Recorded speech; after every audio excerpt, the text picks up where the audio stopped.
School London criminal gents. The Hatton Garden Heist, April 2015. In context, London, UK. Theme, Vault Heist. Before, September 11th, 1971, burglars including Brian Reeder, break into the safe deposit boxes at the Baker Street branch of Lloyd's Bank in London, stealing an estimated €3 million, about $45 million today.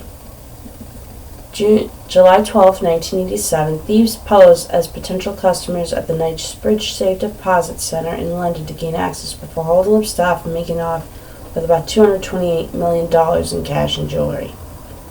After, February 4th and 5th, 2016, computer hackers attempt to steal $951 million from the Central Bank of Bangladesh.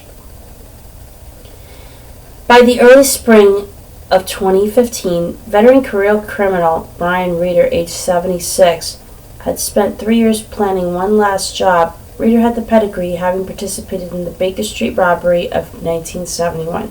This time he recruited friends John Kenny Collins, 74, Terry Perkins, 67, and Danny Jones, 60, among others. On the first weekend of April 2015, with the Easter holiday and Passover due to coincide, the Hatton Garden Safe Deposit Company was to close its doors on Thursday night and would not open again until the following Tuesday. The entire district, renowned as London's jewelry quarter, was to be deserted for the long weekend. They were analog criminals operating in a digital world, Scotland Yard, without a hitch.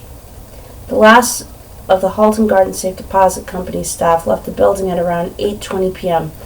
5 minutes later, security cameras captured footage of a gang of men heading down the vault via an elevator shaft. They were led by a man nicknamed Mr. Ginger by the press, with the red hair visible beneath his cap, but he was referred to among the gang as Basil. 3 others were visible, each pushing a large commercial garbage can on wheels. The robbers clearly expected a major haul. For the moment, however, no one saw this footage, nor did the Metropolitan Police react to an alert from the vault's alarm. The alarm also alerted the vault security monitoring company. They called a local Bavishi, the son of the Safe Deposit Center's joint director, who was temporarily in charge.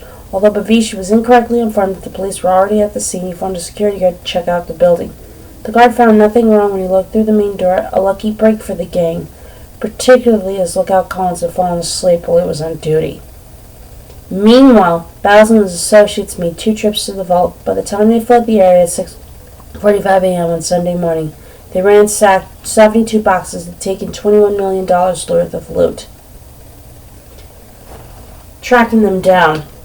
However, the gang unwittingly left an electronic trail. They had tried to disable the security cameras and the vault's alarms, but only with partial success.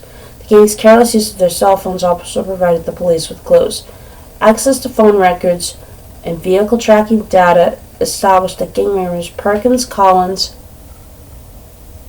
and Jones had regularly met at the Castle Pub in Islington, North London, while planning the raid. A police surveillance operation later recorded Reeder, Collins, and Perkins in the Castle Pub boasting about how they had accessed the vault. Mystery Mastermind. 7 men were eventually arrested and convicted for the Hatton Garden robbery, but Basil eluded capture. According to the testimony of Danny Jones, Basil was an ex-policeman and the mastermind behind the raid. Basil clearly was the most professional member of the gang and had been careful to conceal his face with a bag when making his way into the waiting van. He is believed to have been the inside man, letting himself into the building with a set of keys and bypassing several layers of security.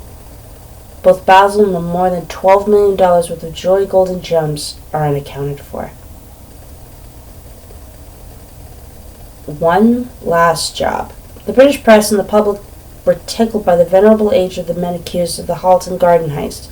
There was a certain charm to the revelation that Reeder had used a senior citizen's bus pass to get to Hatton Garden, that Lookout Kenny Collins had napped on duty, and that Terry Perkins had remembered to pack his diabetes medication. Superficially, the gang members seemed like they could have been anyone's grandpas. However, many of them were dangerous career criminals bonded by friendship, a shared skill set, and nostalgia for past adventures. For For years, Reader had cultivated a safety-first approach to keep him ahead of the law. He had avoided risky robberies and taken long sabbaticals when things turned hot. Finally, though, it seems that he could not resist the allure and prestige of this opportunity, abandoning his tried and tested approach for one last job.